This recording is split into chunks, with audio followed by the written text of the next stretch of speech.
At number 10 we have Throg.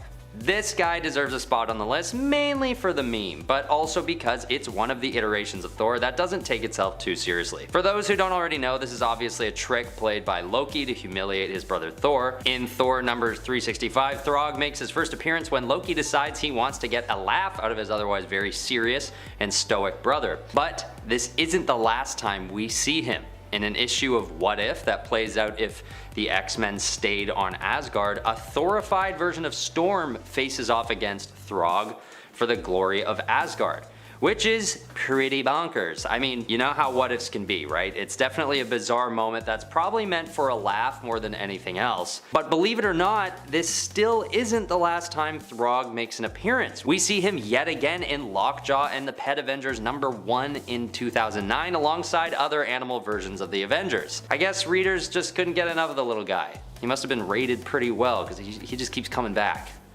He's funny looking. At number 9 we have Ultimate Thor. Being a pretty controversial set of comics, the Ultimate series sets the stage for some fun new characters, as uncanny and overly dark as they can sometimes be. But Thor's variant in the series is anything but a miss. Originally dismissed by his teammates on the Ultimates as being crazy, this version of Thor unusually feels the need to prove himself to them in order to gain their trust and respect as the God of Thunder. He's got almost the same powers as the Earth 616 Thor, but he's rocking a different look that's pretty cool, and also a magical belt that he wears which seems to give him a boost of power. He also holds an axe instead of a hammer, which I just think is a pretty cool touch to have him stand out from his 616 counterpart. At number 8 we've got Thor 2099, where this world's Thor is actually a priest named Cecil McAdams, who is part of a religion devoted solely to the original Thor, who had lived 100 years before by this point. What's bizarre about this character is that he doesn't actually come by Thor's powers naturally. His abilities are granted to him by the CEO of the Alchemax Corporation, who has convinced him that he's a Norse god. It's actually a pretty dark reality playing out during the series, with most of the world being run by corporations and greedy multimillionaires. And on top of all that, genuine superheroes are pretty scarce during these times, unless they're created synthetically like McAdams is. Although it sounds like I'm basically just outing this guy as a fraud, he still means entirely well, and he's passionate about Norse mythology. What I find really cool about this character is that he's become a superhero through passion and obsession with the real Thor, which sort of turns him into a pretty genuinely powerful and motivated variant, especially since he fully believes he's the real deal. At number 7 is Thor Herald of Galactus. This one doesn't need much explanation for those who already know the role of the Herald of Galactus, but basically Galactus is this enormous cosmic being that has an insatiable hunger for planets. So he goes around consuming them with absolutely zero remorse. But even a being as gigantic and powerful as Galactus needs some help to get his destructive work done. So he always has someone called a Herald that helps guide him through the cosmos and find the next planets for him to consume. In exchange, the Heralds are granted ownership over the power cosmic, which basically gives them a fraction of Galactus's power, which even a fraction is a ton if you know Galactus. With the power cosmic, the Herald is then able to travel at immeasurable speeds through the cosmos and harness almost limitless power in order to fulfill their duties. And at one point, Thor is chosen as the next Herald. His costume changes to something much darker and even cooler in some ways, and also if you imagine Thor's powers paired with the effects of the aforementioned power cosmic, then you can also imagine why this variant deserved a spot on this list in terms of power as well. At number 6 is Iron Hammer. This is such a cool variant because he answers the question, what would happen if Thor and Iron Man combined their abilities into one hero? When Gamora manipulates the souls of the Marvel Universe and mixes them all together, she ends up creating a whole new world called Warp World. Sounds kind of fun, doesn't it? Sounds like the name of a crappy small town arcade, and we all know those are always the best ones. But it is far from that. It's actually a universe where every soul is combined with another within the Marvel Universe. This event basically creates a mixture of Thor and Iron Man, aka Stark Odinson, son of Howard Odin. Riveting bit of writing right there. Basically, this variant ends up with a pretty cool new look as well as a brand new set of capabilities that basically combine Iron Man's wit and intelligence with Thor's supreme godlike power. I mean, even if this was just Iron Man wielding Mjolnir, it would be cool enough, but part of Thor is still in there somewhere, which makes it even more insane to imagine how powerful this variant could be. Number 5, Starman. The original Starman was Ted Knight, a wealthy scientist who created a device called the gravity rod, which allowed him to fly and shoot energy blasts and stuff like that. Personally, if my ability to fly depended on being able to hold a flashlight in my hand, I'd put a strap on it, kinda like a Wii controller, but maybe that's just me. Anyway, he was a hero in the Golden Age, first appearing in 1941 and being a member of the Justice Society. He had 2 sons, David and Jack, but he could be somewhat neglectful of them because of his focus on superheroics. When he retired, he passed the mantle down to his older son David, which was fine with Jack because he thought the whole thing was dumb. David was Starman for about a week before the son of the original Starman's archenemy, the Mist, shot him with a sniper rifle. At this point, Jack reluctantly took on the mantle. He redesigned the suit to be more casual and modern, and his father gave him a gravity staff to replace the rod. The story of someone reluctantly becoming a hero while trying to reconcile with an absent father is more interesting to me than anything Ted Knight got up to in the Golden Age. So I'm calling Jack the superior Starman, and if nothing else he did better than David. Number 4. Night Owl 2. Despite being introduced in the same comics at the same time, a couple of the characters in Alan Moore's Watchmen universe are legacy characters, such as the heroes going by Night Owl. The original Night Owl was a man named Hollis Mason who was a policeman in New York in the late 30s. He decided to become a vigilante and eventually joined the masked adventurer group the Minutemen. He was a good hand-to-hand fighter, but beyond that wasn't the most impressive hero. After he retired, a man named Dan Dryberg, who had inherited a large amount of money, wrote to him and asked for permission to take up the mantle. Dan was a genius inventor, having a variety of gadgets like night vision goggles, a more advanced suit, and his owl ship, Archie. He trained with Hollis to be just as good of a martial artist, and the two became good friends until Hollis's death. Considering how much more advanced Night Owl 2 is in every sense of the word, it's hard not to consider him the superior crime fighter. Number 3. Amadeus Cho's Hulk. Amadeus Cho is a brilliant scientist not dissimilar to Bruce Banner, who is considered the 6th smartest man alive in the Marvel Universe. He worked alongside several heroes in the decade before he became Hulk, but Banner was the first he helped. That made it very fitting when he was forced to use special nanites to absorb the Hulk's powers. This turned him into a new Hulk. But unlike Banner, who suffers from severe DID, and as a result has several different and very dangerous angry Hulks inside of him, Cho was able to keep his Hulk side relatively under control, priding himself at being a better and smarter Hulk than Banner. Now, if I was an Avenger, I would feel a lot better with Cho on my team than the unpredictable Banner. So I really do think that Cho's Hulk is the better hero, due to him rarely losing control. But setting aside the logic of who would realistically be the better hero, who wants to read a Hulk comic where he doesn't lose control? Banner is by far the more interesting of the two characters, even if Cho is a better fit for teams like the Avengers. Number 2.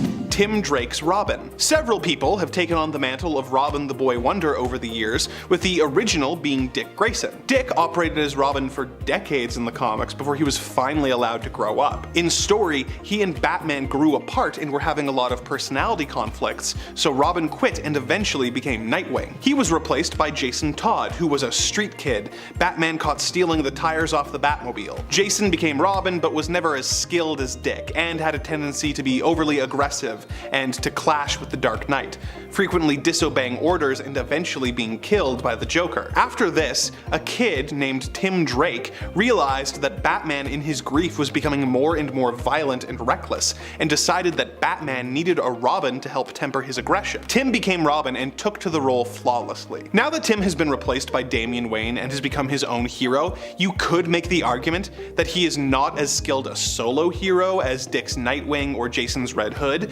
but as far as which of the Robins has worked the best with Batman, Tim stands above the rest, with even the original Dick Grayson having admitted that Tim was the best of the Robins. Plus, his Robin costume was a massive improvement on the classic no pants and pixie boots look both Dick and Jason had worn during their times as Robin. Number 1. Zatanna. As she is such a staple of the DC universe, albeit an extremely underrated staple, a lot of fans might not even realize that Zatanna the Magician is a legacy character. Her father, Giovanni Zatara, made his first appearance in Action Comics #1, the same issue that featured the first appearance of Superman. Like his daughter, he performs as a stage magician, but is an actual magic wielder who is able to cast spells by speaking his incantations backwards. He uses these abilities to fight fight crime and do the whole superhero thing. Zatanna took a similar path as her father, but was more popular with readers. Due to her father having been dead in the comics for several years and therefore rarely showing up, and her being much easier on the eyes,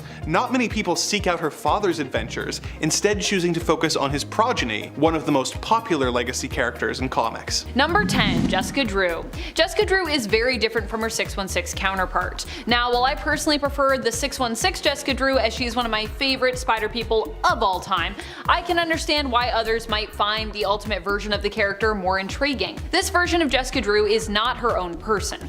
Quite the opposite. She is in fact a female clone of Peter Parker. She shares Peter's memories and even his feelings, which means that she too cares for Mary Jane as Peter did. She was created to be used as a weapon by the CIA, but before they could wipe her mind to clear out all of Peter's memories, which she shared, she and the fellow clones who were created alongside her escaped. With all the other clones also sharing Peter's memories, Jessica attempted to dissuade them from interfering in Peter's life, but ultimately failed in this regard.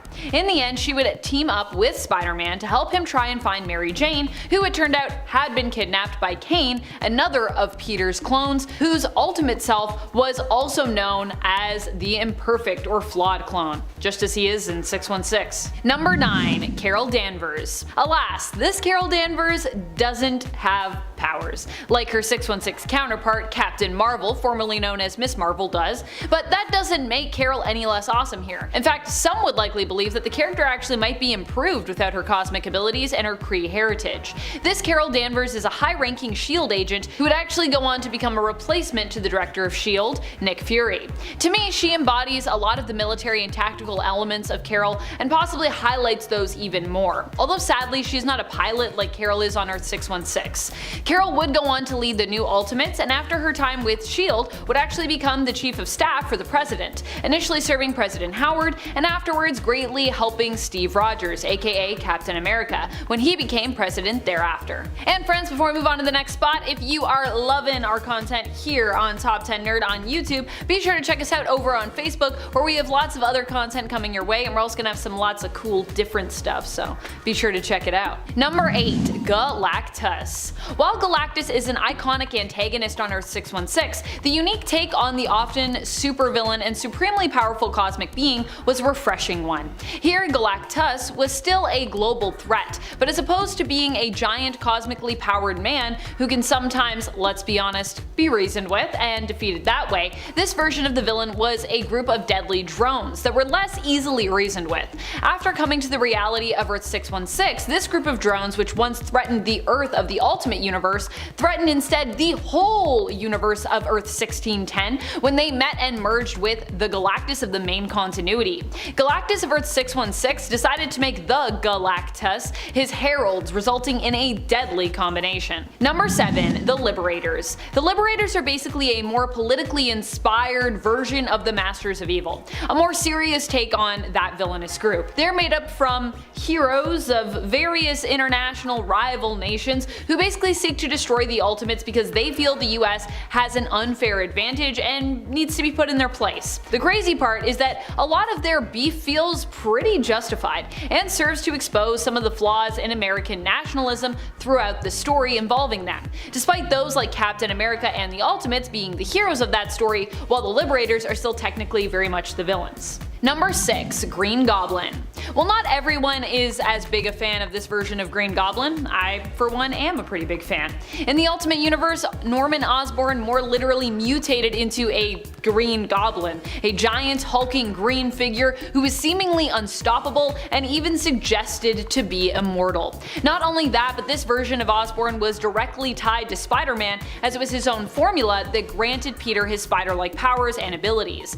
Maybe not for everyone, but I think that is pretty cool. And sure, this goblin wasn't stealthy in most cases in comparison to his 616 version, but he definitely comes across as more menacing and intimidating from a physical standpoint, at least. Number 5. There was an original Black Canary? Black Canary is a well-loved superhero in the DC universe, but not everyone realizes that Dinah Lance was not the original hero to go by this name. Her mother, Dinah Drake, was the original Black Canary. First appearing in Flash Comics number 86 all the way back in 1947. Originally her Her MO was similar to the Green Hornet's, with her posing as a criminal in order to get close to and then take out criminals, but she soon abandoned this plan and became a more straightforward crime fighter. She had no powers, but was a skilled fighter and acrobat who was known for training canaries to do amazing feats. She joined the Justice Society and married a detective named Larry Lance. She eventually gave up the mantle and was replaced by her daughter, Dinah Laurel Lance, in 1969's Justice League of America number 75. The second Black Canary is far more effective than her mother,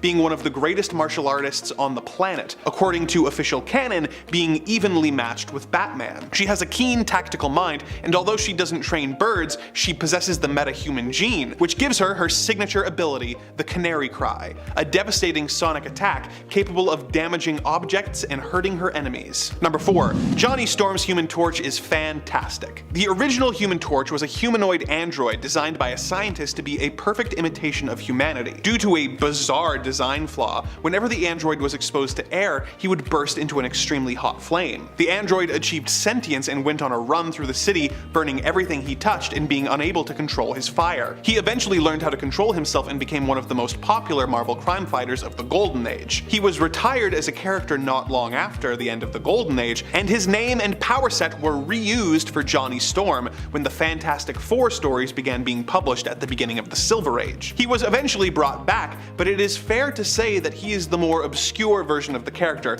with Johnny not only being much more powerful, but much more interesting than the Jim Hammond android. Number 3. Wally West, a Generations Flash. Similar to how Dick Grayson got the Batman gig, Wally West started out as Barry Allen's sidekick, Kid Flash. When Barry Allen seemingly died in the Crisis on Infinite Earths, his old sidekick took up the mantle. Unlike other legacy characters who took on the original hero's legacy for like a year, Wally was the main Flash in DC continuity from 1986 all the way until 2009. In this time, he became a fan-favorite version of the character, being more quippy and impulsive than his mentor. Wally was so popular that when the Justice League animated series came out in 2003, Wally was the featured speedster, not Barry. In fact, when Barry was eventually brought back in 2009, many fans were quick to point out that Barry had been rewritten to have many of the personality traits that had made Wally so beloved. Number 2. Hal Jordan, Earth's greatest Green Lantern. The original Green Lantern, Alan Scott, got his powers when a mystical entity called the Starheart came to Earth and took on the shape of a lantern. It saved Alan from a train wreck and gave him the mental instructions to build himself a power ring which would create energy constructs. He became the first Green Lantern and joined the Justice Society. As the Golden Age of comics ended, his series was cancelled and he became somewhat obscure. 8 years after his cancellation, the title and concept of Green Lantern was reinvented, and we were introduced to Hal Jordan in 1959. He was a test pilot who was chosen to join the Green Lantern Corps, a group of space cops tasked with defending the galaxy. Hal got a better look than Alan, he was given more power, and most importantly, was part of a group that lent itself to a rich and complex mythology that is much more beloved by fans than the original Golden Age version of the character. Number 1. Barry Allen was so cool he started the Silver Age. The original Flash, appearing in 1940, was Jay Garrick, a college student who accidentally inhaled heavy water vapors while taking a smoke break in his lab. This gave him his super speed, which allowed him to become the hero, the Flash. Jay's Flash was known for wearing a simple red shirt with a lightning bolt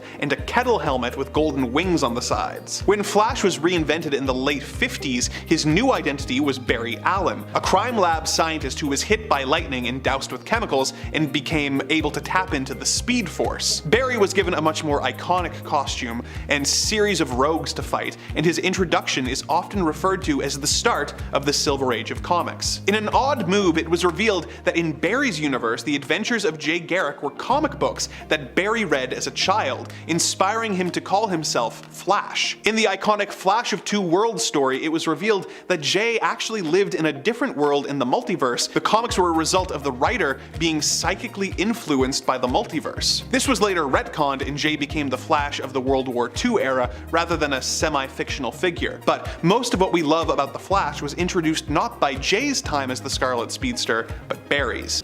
Coming in at number 10 is Aunt May. Although extremely warm and caring, Aunt May in the 616 reality has often been portrayed as a somewhat bland, weak, and incredibly helpless character. Aunt May is constantly having health issues, and she's constantly worrying about Peter Parker because he's such a fragile boy. After half a century of development, the most exciting thing Aunt May has done in The Amazing Spider-Man is almost marrying Dr. Octopus.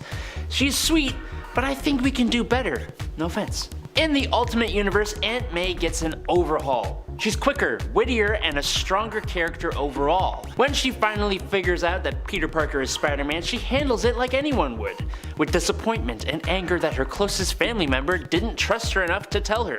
After a short while, Aunt May finally accepts the fact that her nephew is one of the world's greatest superheroes. After his true identity is revealed, Aunt May becomes someone Peter Parker looks to for advice and ultimately becomes the mother he never had, which is what she should have been. Number 9. Professor X.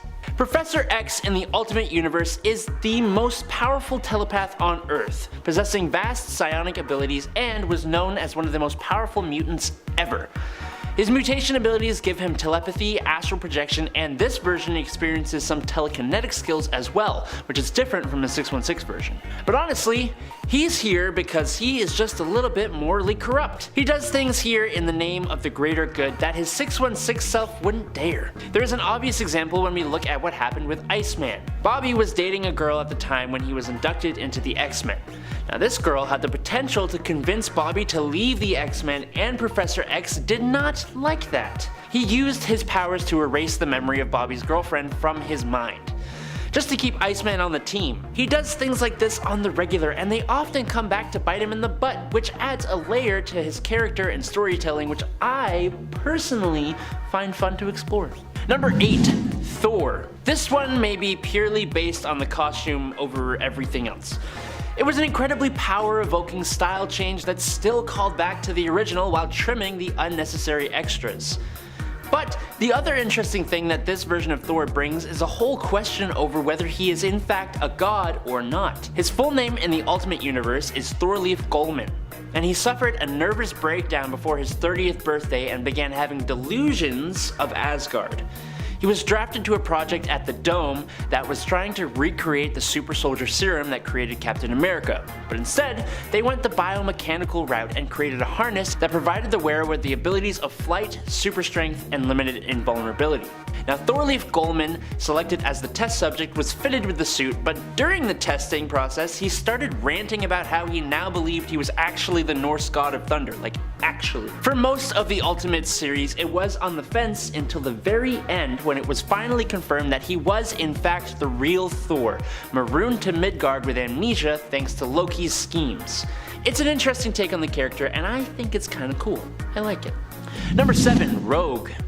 Similar to her Prime Universe version, Rogue, or Marion Carlisle, drains the life force and absorbs the memories and abilities of others through skin-to-skin contact, with the caveat being that she can end someone's life if she holds on too long.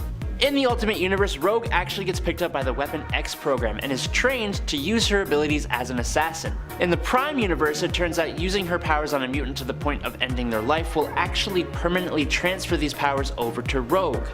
This happened twice.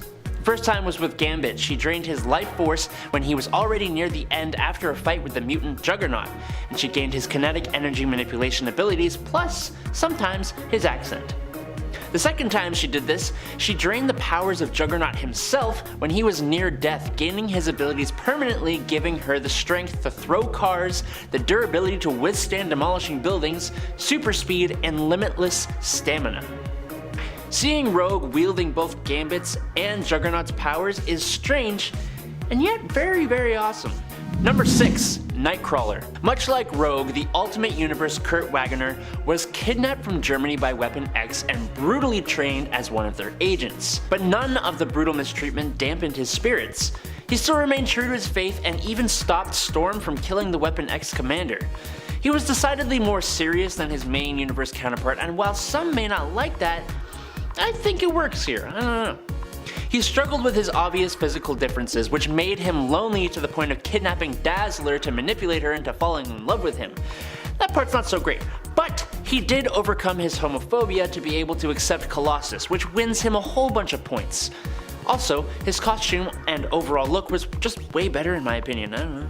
Number 5, Superboy Prime. Superboy Prime isn't even really an alternate of Superboy, he's more an alternate of Superman. Why do I love him so much and think he's better than main continuity Kal-El? It's because he's so complex when it comes to his character. And well, you know, because he's villainous. You know me, I love a good superhero turned villain story. But even in being a villain, he isn't a two-dimensional character. He's a villain whose motives you pretty much understand, which is a big part of why I love a good villain. A good villain is justified in their actions, at least somewhat. You can understand why they do what they do, and Superboy Prime is an alternate of Superman who started as a hero and who desperately wanted to be a hero, but who after suffering a pretty great loss ended up, well, becoming a villain. And I mean, kinda makes sense. Number 4, Batman Who Laughs. Batman Who Laughs is probably one of the most popular Batman alternates around at this point, and there is a good reason why. The dude is insane and insanely cool as well. Batman Who Laughs is a version of Bruce Wayne who has been infected by Joker venom after being pushed past his breaking point and choosing to kill the Joker, who was dying from illness at the time anyways, by snapping his neck. In so doing, Batman released some Joker venom which was either intentionally or coincidentally stored within Joker's spinal column. After breathing in this toxin, Bruce found himself changing and becoming more sadistic and Joker-like. In the end, he would become a powerful villain and even turn on almost all of the Bat family members, killing them in cold blood. He would become known as the Batman Who Laughs and would go on to terrorize and threaten the multiverse and the very fabric of reality as we know it within DC lore. Number 3, The Maker. Speaking of villains that we love, one of my all-time favorites is actually a variant of another superhero, this time from Marvel Comics as opposed to DC. That is right, we are talking about the Maker from the pages of Ultimate Comics. The Maker is the alternate version of Reed Richards who hails from the reality of Earth 1610, or the Ultimate Universe. Why do I love him even more than the original? Because he's so brilliantly twisted and evil. He's basically like Reed if he lost his moral and ethical compass completely, and sometimes I feel like that's questionable even for Reed in 616. The Maker is all about science and often disregards the ethical component holding back advancement or experimentation. He's dangerous, evil, and perfectly fun when it comes to everything that he's capable of. I love the Maker because I've always thought that Reed had amazing potential to be an even better villain than he is a hero, and the Maker is that concept or idea fully executed and brought to life. Number 2, Superman Prime. Why do I love Superman Prime? Because this alternate version of Superman from the DC 1 Million universe perfectly embodies what Superman is supposed to be all about. He's all about hope, baby. And even when we think he's gone, he lives on within Lois's belief in him, and then proves her belief in him to be pretty well founded when he returns years later, and it is revealed that Superman actually survived his impending death. But not just that, we also learn that Superman actually has become even more powerful during this time away from Earth. Possibly, this is one of, if not the most powerful versions of Superman that we've ever seen in comics. This has to do in part with him being charged by the Super Sun, but also has to do with the fact that Kal-El went on various space adventures upon leaving Earth, where he basically gained many different skills and tons of wisdom besides. So yeah, just kind of Superman at his best. Number 1, Cosmic Ghost Rider. Probably one of my all-time favorite heroes, just in general. Never mind just as an alternate. Cosmic Ghost Rider is an alternate version of both Ghost Rider and Punisher. This is a version of Frank Castle that died when Thanos attacked Earth. Castle decided to make a deal to return to Earth as a spirit of vengeance, but when he came back it was too late and everyone had basically already died. Alone on Earth for years, Castle as Ghost Rider slowly lost his mind. Eventually he teamed up with Galactus to try and defeat Thanos, and when that failed he decided he may as well submit and just like join Thanos at this point, despite the fact that he was the ultimate villain for Cosmic Ghost Rider. Cosmic Ghost Rider goes on to become Thanos' herald, and later on would have adventures following his death and return where he would do things like try to travel back in time to raise Thanos himself in order to prevent him from becoming a galactic level threat who we often refer to as the Mad Titan. By the way, that story did not work out for Cosmic Ghost Rider sadly, but hey, you know, he tried. You don't know till you try. Number 10. Laura Kinney's Wolverine. The original Wolverine is one of the most popular Marvel Comics characters, having won over the world with his grumpy, fuzzy Canadianness. But here's the thing, because he is so popular and written by so many people, he has a tendency to be kind of inconsistent. At his best, Logan is tough but with a heart of gold, being capable of extreme violence but struggling with the fact that he has the potential to be a feral monster. At his worst, he is written as a psycho who is constantly picking fights with his teammates and continuously talking to no one in particular about how tough he is. His daughter, a half-clone named Laura Kinney, aka X-23, has similar powers, but is less prone to alienating her teammates, being able to get close to people a lot easier than Logan. When Logan died, she took up the Wolverine mantle for a while and managed to be just as skilled and effective, while also showing a lot more emotional maturity than her predecessor. So, while I think Logan is the more interesting character, I think the claim that he's the best there is at what he does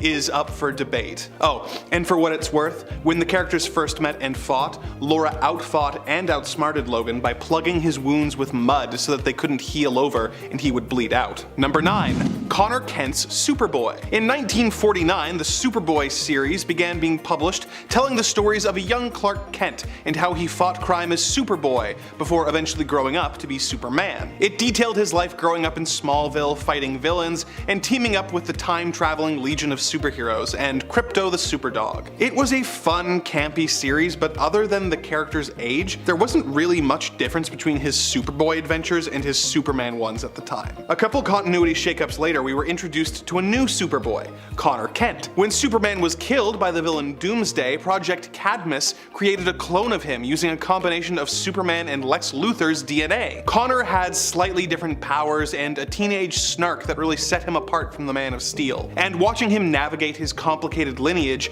his desire for acceptance from Supes, his time on the Teen Titans, and his growth as a character made him a lot more interesting to read about than a young Clark Kent. I also really like the period where Superman's son John Kent becomes Superboy, but it was unfortunately cut very short when he was aged up. Number 8. Terry McGinnis's Batman. In the Batman Beyond television show, we were shown a futuristic Gotham City where Bruce Wayne had been forced to retire due to his advanced age. A teenager named Terry McGinnis stumbled upon the Batcave and used Bruce's futuristic batsuit to avenge the death of his father, impressing Bruce so much that he was offered the mantle of Batman. Terry's Batman has a lot of advantages over the original Batman, being able to turn invisible and fly with rocket boots and having enhanced strength, just to name a few. Now, this comes with a huge asterisk, as the suit was designed and built by Wayne, and Terry doesn't have the same level of skill as the original Batman, which is why he's ranked relatively low on this list.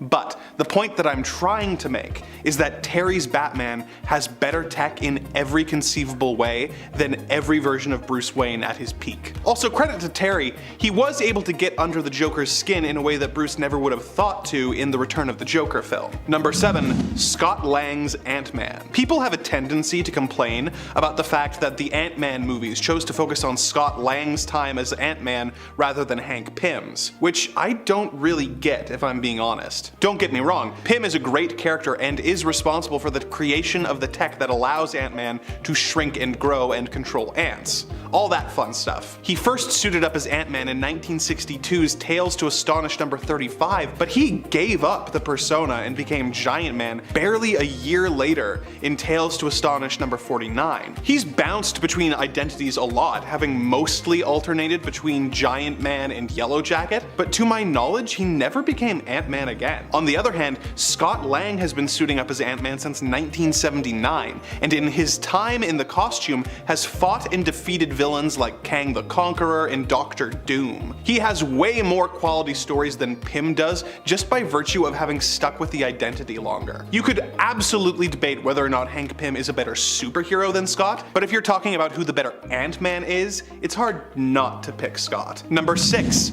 Kyle Rayner's Green Lantern. The original Green Lantern was Alan Scott, but the most well-known is Hal Jordan. There are other Earth Green Lanterns such as Guy Gardner and John Stewart, who are both great characters who you could make the argument are better or more interesting than Hal, depending on your personal taste. But for this list, I gotta give it to Kyle Rayner. When Hal lost it and became the villain Parallax, he destroyed the entire Green Lantern Corps, and Kyle got the last ring, making him the only Green Lantern left. Kyle proved up to the task and managed to become a capable superhero and member of the Justice League. When he had to go up against Parallax, he managed to defeat Hal and save the planet. Later, when the planet was in danger again, he was the one who convinced Hal to redeem himself. Later, when the Corps was reformed, he was granted the title of Torchbearer for his efforts. He was a host for the Ion entity of Will, and was chosen by every ring on the emotional spectrum to be a member of their various corps, wielding all the rings at once. This led to him becoming the White Lantern, so while he isn't a lot of people's favorite Lantern, he has done more for the Corps than any of them. Number 5, Medusa. Honestly, I would say pretty much all of the Inhumans at this point of the Ultimate Universe are the coolest versions around, hence why I have so many of them on this list, or at least, you know, one of the coolest versions of the Inhumans around. I would say the coolest though. I think they are the coolest. Medusa is no exception, possibly having my most favorite redesign when it comes to her character. The Medusa of Earth 1610 is still Black Bolt's queen, but seems to have been named for her familiarity and appearance to the Gorgon of Mythos. Medusa. This version of Medusa has snakes for hair. She also happens to be steadfastly loyal to her people. As I said before, we don't get to see too much of the Inhumans, but we do know that Medusa believes the Inhumans are basically superior to humans, and that distance should be maintained between their race and the humans in order to basically preserve their own culture and their own abilities. Medusa also expresses here that she has come to love her husband and accept him for who he is, despite the fact that he can never really show his love for her, at least not vocally. Which apparently is like a really big thorn in her side, because she seems to be very upset about it. She's like, Crystal, get over the fact that you don't want to hang out with us. Like, Black Bolt can't even talk to me, okay? If I can deal with that, you can deal with Maximus, okay? Let's just figure it out. Number 4, Hawkeye. Hawkeye actually has to be one of the coolest heroes in these comics, and no, I am not joking. The way they revamped this character was so impactful that the version of the character was a major influence on their MCU counterpart. When it came time to pen down what that Hawkeye would be like. Clint Barton in the comics is known for being a hot mess typically, but in the Ultimate Universe, he was much more secretive, but also had a family. Tragically, his family ends up being found and killed in the process of enemies trying to hunt him down. When he is captured and severely mistreated by said captors, what does he do? He doesn't hang his head, he doesn't give up, he escapes, using his fingernails, his freaking fingernails as weapons. It doesn't get more badass than that. This Hawkeye does not even need arrows to be a deadly threat. I don't often get to hype Hawkeye here on Top 10 Nerd, so I just want to say thank you Ultimate Universe for giving me an opportunity to do so, because I do like Clint Barton, but we don't often get to put him at the top of these lists, or near the top, so yay. Number 3, Miles Morales. I know this is kind of a hot take when it comes to Spider-Man. I know there's some people in the comments who are gonna be like, I think Peter Parker is the best version. And that's fine, that's fair enough. But I really love Miles Morales in this role. Now, we do also have a Peter Parker in the Ultimate Universe of 1610, but he doesn't really do much to stand out for me in comparison to his main continuity counterpart. And don't get me wrong, I do love Peter Parker, but Miles is kind of like a breath of fresh air in some ways in comparison to the age-old hero. Why? Well, Peter has a tendency to be like really hard on himself. And aside from that, he's surrounded by tragedy at times. Honestly, there are runs where it feels like every time Peter like turns a corner, a new tragedy might just be like awaiting him around that corner. Miles actually has a family still living, and while he did lose his mom in the Ultimate Universe, it never really felt like a constant, unresolved loss, like the death of Peter's Uncle Ben or his first love Gwen Stacy on Earth 616. And Rio, Miles' mom, is actually back now that the 1610 Miles has been permanently displaced, taking up residence in the 616 reality, and his family obviously is there with him. Miles also just has super cool powers. On top of much of what Peter has going on, Miles can also camouflage himself, and he has Venom Blast powers, so gotta give it to him. Sorry. Number 2, Gwen Stacy. Gwen Stacy is such an underrated character in the Marvel Ultimate Universe. On the Earth of 616, Gwen is, well, she's she dead. Or she's probably dead. She might be showing up again soon, apparently, but it's probably a clone or like a trick or something. I don't believe it's the original Gwen Stacy. She's been dead and gone for many years. I don't think she's ever really gonna come back. In the Ultimate Universe, Gwen also kinda dies, but also kinda doesn't. She's killed by Carnage, not an alien symbiote, but kind of a lab-made one in this reality, and in essence, her consciousness becomes merged with it, meaning that Carnage becomes Gwen, and Gwen becomes Carnage. So yeah, as freaky as that sounds, in the Ultimate reality, Gwen Stacy lives on as Carnage. It's freaky and it's cool. Well, you might think this is the same as a clone Gwen in the 616 universe. It's not really. Because 1, she has the power of Carnage, and 2, she is an 100% exact biological duplicate who also possesses Gwen's mind up to the point of her death, which, not all Gwen clones in 616 have, allowing Gwen to continue to grow and develop as she would have as a human, but simply with superpowers. Well, she only has superpowers for a bit, sadly.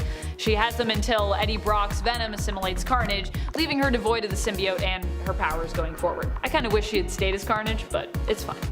When she was Carnage though, I think that was super cool. Even though I know it was freaking her out, I thought she could have maybe become the new Carnage. That would have been neat. Number 1, the Maker. The Maker is the alternate version of Reed Richards. I actually have always felt that Richards might make a better villain than a hero, and the Maker seems to have been this thought made manifest. Living proof. Well, fictional living proof. The Maker initially started out as a hero, leader of the team known as the Fantastic Four. However, in the Ultimate Universe, his and Sue's future of marital bliss was not as much guaranteed. And in fact, after the tragedy of Ultimatum and Sue Storm turning down his marriage proposal, Richards got a different perspective on life, which inevitably turned him into a villain. In this universe, Reed had a rough childhood, and part of where his villainy started was in turning on his family. A family that had mistreated him as he saw it for years. Yeah, in this reality, Reed commits patricide and matricide to get back at his parents. Very counter to his Earth 616 alternate, and that version's relationship with his family,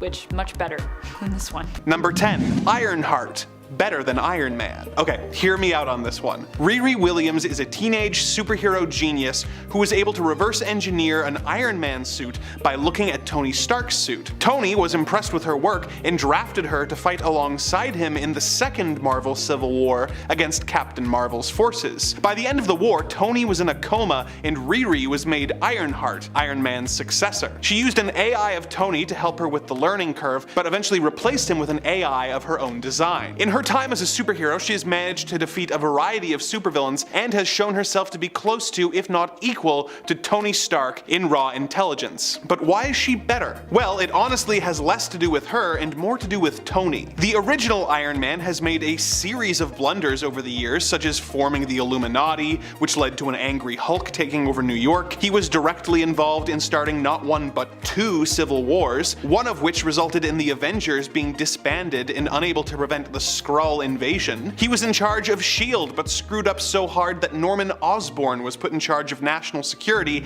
and he turned himself into a god and killed all of his friends after going crazy. Riri Williams is the better superhero simply because she hasn't had multiple instances of nearly destroying the world in her efforts to make it better. Number 9. Blue Beetle just keeps getting better. The original Blue Beetle was Daniel Garrett, an archaeologist who discovered a powerful artifact called the Blue Scarab. It bonded to Dan and gave him superpowers such as flight, super strength, and energy projection. He became the first Blue Beetle, but one of Dan's students, Ted Cord, took over the mantle when Dan was killed in action while trying to stop Ted's evil uncle from taking over the world. Ted couldn't get the scarab to work for him and decided to instead train himself to his physical peak and use his skills as an inventor to create vehicles and gadgets that would help him fight crime. He operated as a hero in the DC universe for years, being a member of such teams as the Birds of Prey and the Justice League until he was killed in action by the villain Maxwell Lord. The mantle of Blue Beetle survived, with the third Blue Beetle, a teenager named Jamie Reyes, finding the scarab that granted the first Blue Beetle his powers. It fused itself to his spine and gave him the abilities of flight, super strength, mechanokinesis, metamorphosis,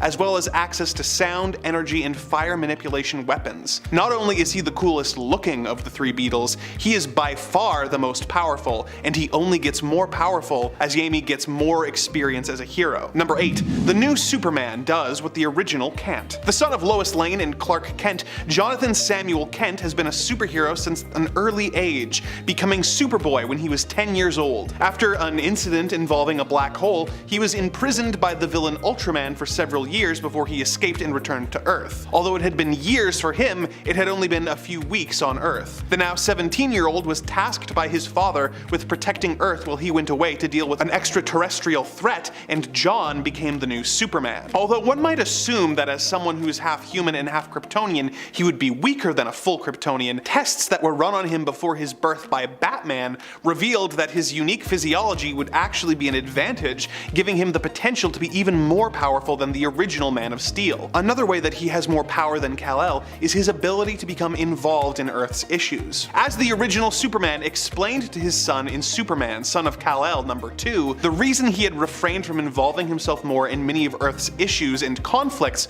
was that as an alien born on Krypton, he didn't feel he had the right to impose his beliefs on the people of Earth and should instead lead by example. He went on to say that as someone who was born on Earth, John could involve himself more and end up having more of a positive effect on Earth than even the original Superman. Number 7. Dick Grayson crushed it as Batman. The original Batman is one of the most beloved superheroes of all time, having used his massive brain and fortune to become the world's greatest detective and one of the world's greatest martial artists. When a young boy named Dick Grayson's parents were killed, Bruce adopted him and made him the first Robin. All of Dick's childhood was dedicated to training him to be an even better hero than Batman and to perhaps one day take over the mantle. Dick eventually became the hero Nightwing, but when Bruce was presumed dead, it became clear that a new Batman had to take his place. Several people fought over the cowl, such as Tim Drake and Jason Todd, but in the end, Dick became the new Batman and took on Bruce's troubled son Damian as his Robin. Not only did Dick manage to live up to the mantle and keep Gotham safe,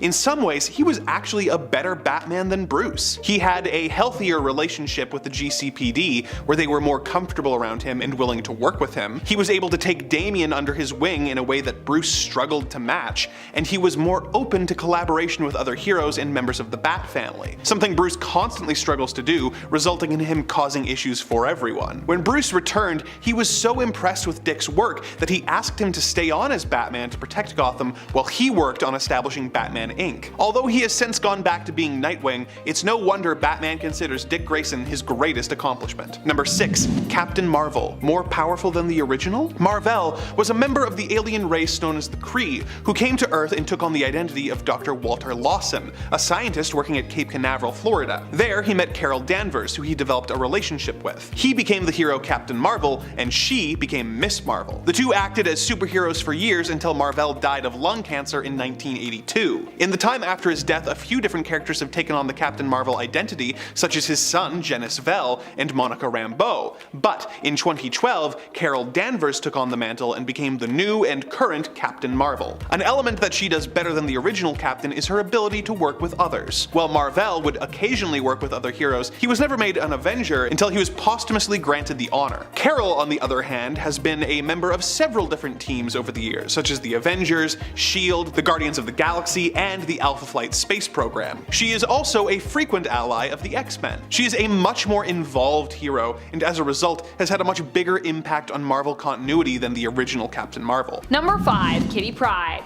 Once again, it is hard for me to say that I love the ultimate Kitty Pryde more than the main continuity Kate Pryde over 616, as I really love her dearly. But I will say that I think Ultimate Kitty Pryde had a lot of awesome stuff to offer, and that while still staying true to the heart of the character, differentiated her enough from her 616 self.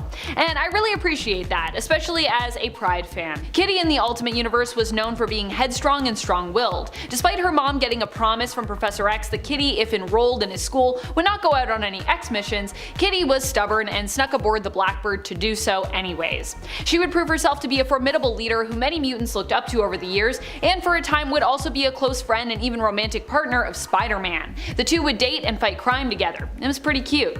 There is honestly a lot to love about the Ultimate Kitty Pryde. Number 4. Ben Grimm. As opposed to Ben Grimm, the college friend and roommate of Reed Richards, these two became friends when they were little kids and remained close throughout middle school. Just like in the 616 version of this story, Ben Grimm was a strong, athletic type who Sue became the star of the football team, known by the nickname the Grim Reaper. However, it was also at this time that Reed was teased and mistreated a lot in school by other students because of his brilliant and unique mind, which made him stand out. Grim stood up for Reed though and looked out for him, and in exchange Richards would help Ben with his homework. Eventually Reed would be recruited to working for the Baxter Building at a young age, and the two would be split up until years later when Grim appeared to be in the Nevada desert near Reed's test area for his end zone experiment. Grim joined Reed and the rest of his team, including Sue, Johnny, and Victor Van Dam, and witnessed the test, and as a result was changed forever. This version of Ben has a much more solid trajectory of accepting what he's become after he's transformed into the Thing, and although initially Sue and Reed are closer, eventually Reed ends up the odd man out, and Ben and Sue even end up together romantically, with Sue even proposing to Ben. Number 3. Silver Sable. Silver Sable has a somewhat darker origin story, if that's possible, in the Ultimate Universe. Instead of losing her mother and wanting to avenge her death, the young girl was often left to be raised by her mother, who frequently mistreated her. While she didn't know growing up, the truth that her father was absent was that he hunted down former World War II German soldiers, those who did awful things and were considered on the wrong side of the war. While on Earth 616, Silver Sable knew this and begged her father to train her. In the Ultimate Universe of Earth 1610, she didn't know of her father's true line of work until he was on his deathbed. She was brought by his associates to see him one last time, and he told her the truth about his work and apologized for not being there for her. With his dying breath, he said he wished he had had more time to teach her everything he knew. This inspired Silver Sable to follow in his footsteps, becoming a mercenary who used the money from her jobs to fund her own work and becoming the leader of the Wild Pack. Number 2. Betty Ross. In the Ultimate reality, it is Betty Ross and not Jennifer Walters who is She-Hulk. I don't think I prefer Betty's She-Hulk to Jen's She-Hulk per se, but I definitely prefer this version of Betty to the one from the main continuity of Earth 616. In this version of the story, Betty Ross fell for Bruce Banner shortly after college, but a wedge was driven between them when Bruce's work on recreating the super soldier serum and his obsession with testing on himself resulted in him being transformed into the Hulk. However, when director of S.H.I.E.L.D. Nick Fury planned to use Wolverine to hunt down the Hulk and eliminate him, Betty Ross decided she had to do something. While she didn't have the rank or clearance to really interfere with the decision and the mission, and she was unable to convince the other heroes to help her, she took matters into her own hands by stealing a non-rage-inducing version of the Hulk formula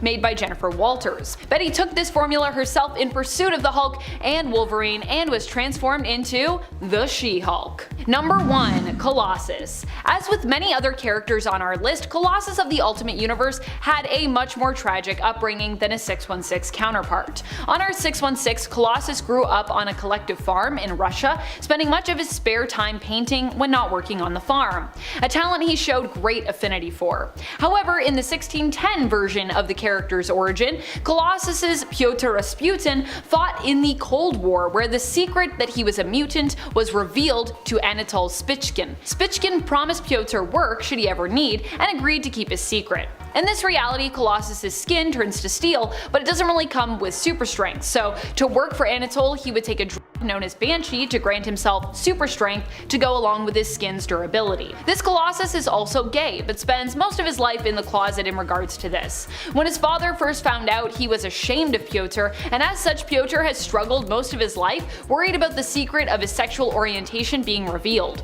His story is uplifting and empowering, and while different, is possibly even better than the 616 narrative for Colossus. Number 10. Ultra Woman. I love Susan Storm, do not get me wrong, and it's hard to find an alternate who really compares with the Invisible Woman, but I gotta say, I do really love the entire take on the Fantastic Four team in the 1977 What If series in issue number 6. In this issue, we look at what the team would be like if they received different powers. Instead of becoming invisible, Sue ends up with powers similar to the Earth 616, aka main continuity, Reed Richards. That is, she can stretch her body at will. While this might not seem as powerful in terms of her power set of, invisibility and what she's capable of on Earth 616, I kind of love these powers for her. Something I love in general about this team is the powers that they end up with are actually supposed to reflect more their personality than anything else. In other words, because Sue is flexible and versatile as a person and multifaceted,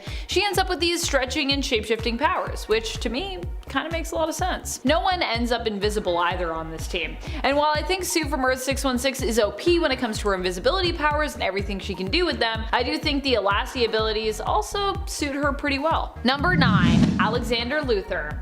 Alexander Luthor only ranks so low on my list because he's technically an alternate of a villain, and in some cases, even the alternates that are Alexander Luthor are villains. But at the end of the day, the original Alexander Luthor Sr. of Earth 3, is a heroic alternate of villain Lex Luthor. And so for that reason, I still felt pretty fine including him on this list. Aside from the logistics of it, he's just super cool and in many ways is even more intelligent and in some depictions even more manipulative than Lex is. Alexander Luthor Sr., the original, did what he did for purely altruistic reasons. His son, less so. Alex Jr. became a major villain during Infinite Crisis. The New 52 version of Alexander Luthor was also more about heroics, albeit in his own way. Alexander Luthor hails from Earth 3 pretty much in all versions, where he sometimes is known as the main hero of that world who opposes the villainous crime syndicate. Even the rebooted version of the character from the New 52 returns to the character's somewhat more heroic roots, albeit, like I said, an Earth 3 twisted version of heroism where Alex will basically do whatever it takes to usurp the crime syndicate so that he can basically rule in their stead. This Alex is also revealed to be a secret ally of Superwoman, as he is her lover and the father of her child. She teams up with him when he faces off with the Injustice League, but tragically he loses that fight. Still, even there, Alex is insane as he can absorb the powers of the superhumans he defeats at that point with the power of Mazaz, which is kind of like, you know, the powers of Shazam. It's a whole thing. It's pretty cool. Or I guess maybe more like the powers of Black Adam, if you will. And friends, before we move on to this next spot, if you are loving this list and you are loving the content that we bring to you, do us a favor, head on over to Facebook, click that like, click that follow. It really does help us out here at the channel, and we have lots of cool, interesting content coming to you on Facebook, so yay! Number 8. Miles Morales. Okay, so hear me out. I'm not saying I don't like Peter, it's just that Peter has been around for a really long time when it comes to Spider-Man, and getting Miles via the Ultimate Universe was kind of like a breath of fresh air, honestly. Honestly, even having an alternate Peter in that universe in some ways was kind of refreshing, at least while he was alive. Except that there were still a lot of similarities between the two versions of those characters, between 616 Peter and 1610 Peter. Miles, on the other hand, has a different approach to being Spider-Man and a completely different personality. He doesn't tend to beat himself up as much either as Peter does. What I'm saying is, he's not much of a wallower, which I personally like a lot. And then let's just talk about powers when it comes to Miles.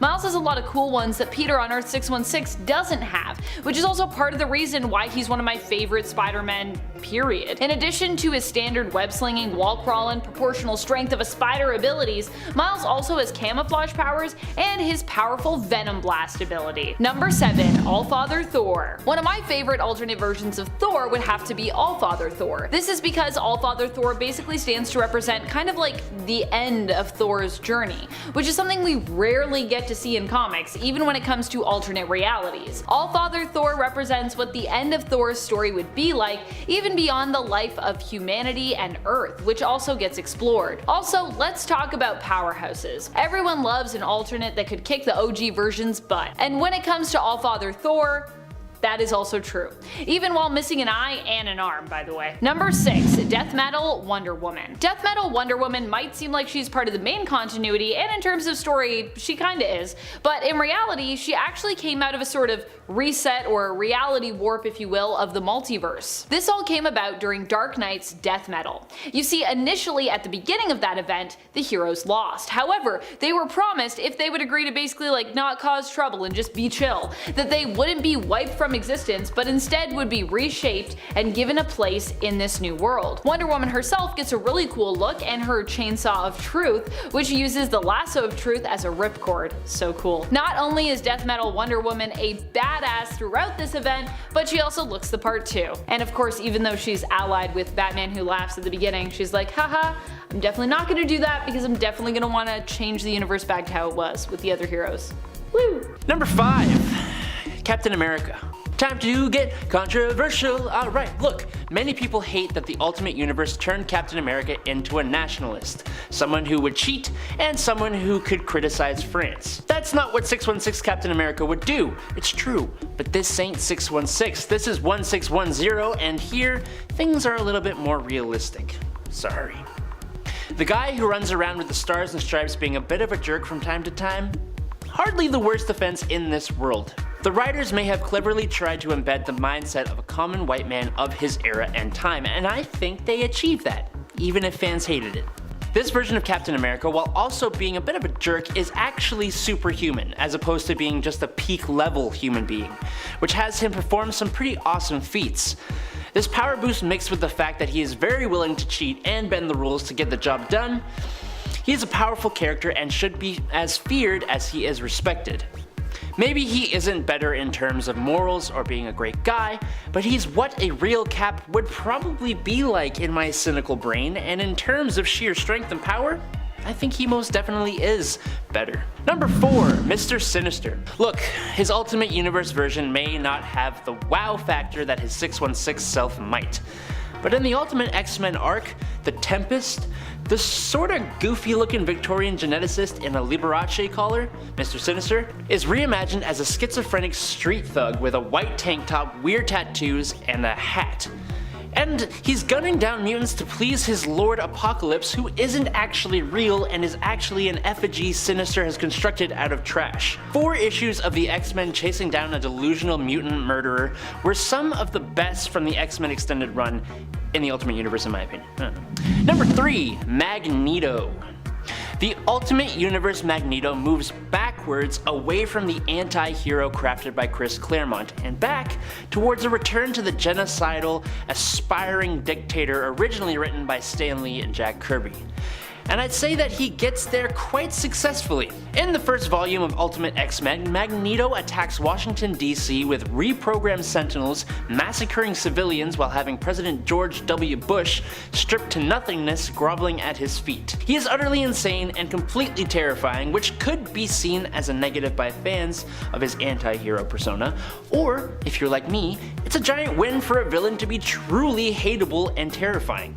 Either way, this comes to its head in the divisive Ultimatum, where Magneto drowns New York City and kills dozens of heroes, including his old friend Professor X, when he reverses the polarity of the Earth in an insane show of power that sets the Ultimatum wave loose on the world. Number 2, Red Skull. In the Ultimate Universe, Steve Rogers and a girlfriend at the time, Gail Richards, shared a night together in 1945 before he went and got himself popsicled. 9 months later, out popped a baby that the government decided needed to be kept a secret. They took the boy into foster care on a military base, training him to become a super soldier to replace his father. He soon became stronger and more tactically skillful than Captain America, even though he seemed to be a perfect soldier.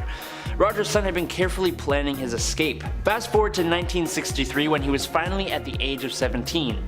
The son went off the handle, de-lifing all the doctors and soldiers at the facility. He also used the kitchen knife to carve the skin from his head, officially and literally becoming the Red Skull. In rebellion against the system that created him, Red Skull was the one who planned President John F. Kennedy's send-off to the grave. He becomes a mentally unstable assassin and tries to eventually steal Reed Richards' plans for the Cosmic Cube in order to use it to change history so he could grow up with his father. It's just a way better backstory for a Red Skull, in my opinion. And at number 1, it is Peter Parker. For a lot of people, Brian Michael Bendis' legendary Ultimate Spider-Man run, the one that kicked off the whole Ultimate Universe, is among the best of the best Spider-Man runs ever. Peter Parker is a modern-day 15-year-old, still trying to balance his life as a teenager and his life as a superhero. What's different from this version when compared to the Amazing Spider-Man is that Peter Parker's life is much more relatable and digestible for anyone born in the past 25 years. For starters, Peter isn't a photographer when he first starts at the Daily Bugle. Being a tech-savvy teenager, our hero is one of the Daily Bugle's top web designers. J. Jonah Jameson also isn't a bumbling buffoon.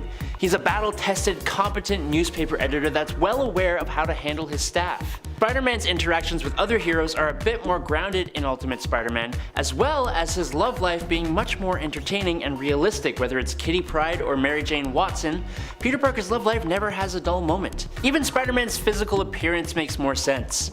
Peter Parker has the build of a realistic nerdy teenager, and the costume's huge bug-eyed lenses make for the perfect representation of a youthful hero. And we haven't even mentioned his humor yet! One of the best scenes in any Spidey comic comes when Ultimate Spider-Man's version of the hero goes toe-to-toe with the Kingpin for the first time. During the battle, old Webhead pulls out note cards filled with fat jokes mocking Wilson Fisk's size. Like, come on, it's great. Number 10, Maximus the Mad. I just like the look of Maximus the Mad here. We don't get to see too much of him or the other Inhumans, but what I like about him and them is kind of just that. They're more alluring when they're kept mysterious. Maximus, in case you didn't know, is the brother to Black Bolt. In the Earth 616 universe, he is known as Maximus the Mad, as I believe he's also known here. He is often depicted as such in terms of his appearance in the 616 continuity, and is also made to look somewhat more flamboyant in comparison to his Earth 1610, his Ultimate Universe counterpart. I do love that Maximus just looks like a normal dude in the Ultimate Universe, because also I just feel like just because you're mad doesn't mean you look different, you know what I mean? You just look normal. I think that actually makes him more frightening to me as well, that he just looks so normal, so average. Especially among the rest of the Inhumans, who all look pretty freaky, stand out, and honestly somewhat monstrous here. This more bleak take on the whole group in the Ultimate Universe makes me want to see a film version of them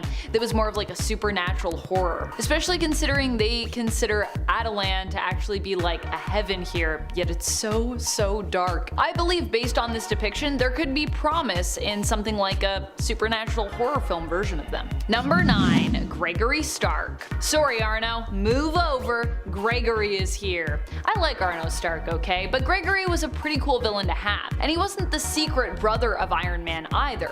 Gregory is actually not just known, he's often more well liked than Tony is in the Ultimate Universe, at least initially. Tony is seen as being a bit of a loose cannon in comparison to his older twin brother, you see, who constantly has things way more together and is also super wicked smart. But that also works well for Gregory's character, as he also turns out to be, you guessed it, a bad guy. Of course, no one can be that good. We should have known. Gregory manipulated S.H.I.E.L.D. in order to get full control of it, and when all the pieces were in play, basically attempted to take over the world. He had to be taken out by Tony Stark, but in a much more permanent way than Tony when he dealt with Arno in the Earth 616 reality. Tony, in part, actually helped to kill his brother. He used an EMP to disrupt his nanites, which made Gregory critically vulnerable to an attack from Thor. Ouch. And friends, before we move on to this next spot, if you are loving this list, be sure to head on over to Facebook to show us some love, where you can give us a follow, a like, and check out all the cool content we have over there. Number 8, Crystal. I really love the original Crystal, especially in terms of her appearance, but I also do love the super rebellious vibes we get from Earth 1610 Ultimate Crystal in this narrative. Here, Crystal is still the little sister of Medusa, but this group of Inhumans, Medusa included, are even less likely to mingle with humans. They simply want to live a completely separate and simple life, which bothers Crystal, who it seems is searching for something more, something outside of her own family. Acting out, she runs away from her people, not eager to play the loyal member of the royal court, and not fond of her fiance, Black Bolt's brother, Maximus the Mad. Yeah, they're engaged in this reality. She runs into the Fantastic Four, and in so doing kind of reveals to them the secret location of Attilan as they pursue her after she is retrieved by her people. Crystal ends up deciding to stay with the Inhumans too, despite her unhappiness, which I also think is an interesting choice, and it gets me wanting to know more about both Crystal and the Inhumans in this universe. Cause like the Fantastic Four were also just like, you come chill with us, but she's like, nah, this is how it's gotta be, even though I definitely was not super here for this, but I still gotta stick with my fam. Number 7, Nick Fury. The Nick Fury of the Ultimate Universe Earth 1610 isn't perfect. In fact, he can kinda seem like he's being a butt a lot of the time, but in reality, it's just that Nick Fury often doesn't trust people. He keeps his plans and reasons behind them close to his chest, and while you might not understand them and therefore think he's callous, he's often just trying to make the hard call. Nick Fury has some flaws, I'll grant you, especially if we're talking about his relationship with his ex-wife and everything that apparently went wrong there. But this version of the character would become so beloved that he actually go on to inspire an Earth's 616 counterpart in Nick Fury Jr., and of course would inspire the version of the character we saw up on the big screen in the Marvel Cinematic Universe, where he was portrayed by the one and only Samuel L. Jackson. Samuel L. Jackson in fact also served as inspiration for the 1610 counterpart in the comics when it came to his appearance, and Mr. Jackson was actually the character's first pick, of course, when asked in canon who would be best to portray him in a film. Number 6. Black Bolt. Black Bolt is already menacing over on Earth 616, at least I would say in modern comics he is, but on Earth 1610 he is really menacing. We see Black Bolt for an even shorter time than Crystal, but honestly it only adds to the mystery of the character, making him appear more intimidating. The colors by June Chung during his appearance in Ultimate Fantastic Four Annual Issue Number 1 really help the character to pop as well, and the pencils by Jay Lee also add to the presence of his appearance. He might not say much, but he really doesn't need to here. This is a very muscular, dark, and yet blindingly bright Black Bolt with the white lines of his costume reminding me of lightning. Black Bolt simply appears basically to destroy Atalan so they might find a new secret home, as their current one in the Himalayas has been revealed to the FF, and you know, it's supposed to be secret. Aside from that, he also communicates how disappointed he is in Crystal. Honestly, I would not want this Black Bolt to be disappointed in me. I would be like walking on eggshells with him if he was like, I'm slightly disappointed in you, Amanda. Or you know, just stared at me and looked disappointed, because he couldn't really say that. He can only shout, well, he does shout to destroy Atalan basically that he's disappointed, so there you go. Even the rebellious Crystal seems to be affected by Black Bolt's guilt tripping though, agreeing to remain with her people despite being offered a place among the humans and the Fantastic Four. I mean, he doesn't even shout to destroy Atalan. What am I saying? He like just says a word. That's also how powerful this version of him is. He's like, I'll just say a word, Crystal, your disappointment, and then it all just wipes away. At number 5 is Beta Ray Bill. This guy is a very aggressive but also very respectable Thor variant. He sort of just butts into Thor's life and takes his title without even so much as a conversation first. It's sort of funny actually. They start as rivals and quickly become friends when they realize they pretty much match each other's power levels almost identically. Basically, Beta Ray Bill is a champion from his own world of Corbin, and when it's tragically destroyed by Searcher, he is forced to go on a pilgrimage to find a new home with a group of his own kind.